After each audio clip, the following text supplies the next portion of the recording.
Guys,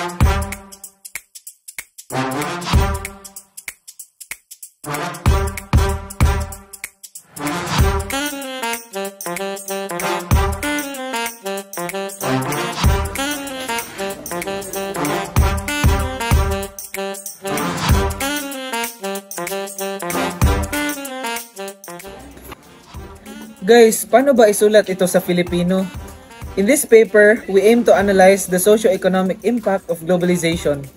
Ano ka ba? Madali lang yan. Lagyan mo lang ng batay sa pag-aaral sa simula at sa kasalukuyang panahon sa dulo. Boom! Filipino na yan!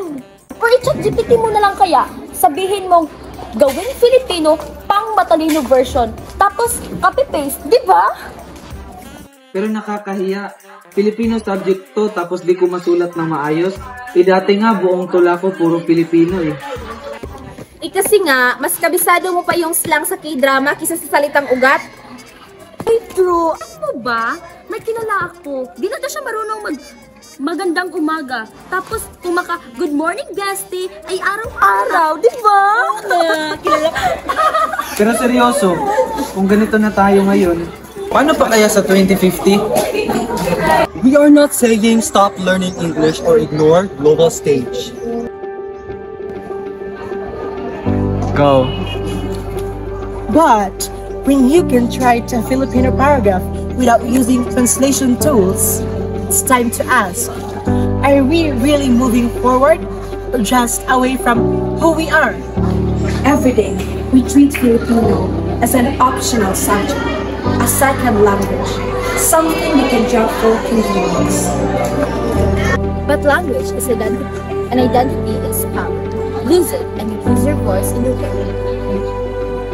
Preserving Filipino doesn't mean just progress. It means bringing our roots with us as we grow. It means showing who we are, not just blending in. With urgency to wake up call, if we wait until 2050 to care, it will be too late. The damage has been already done. So we have to act now. Right?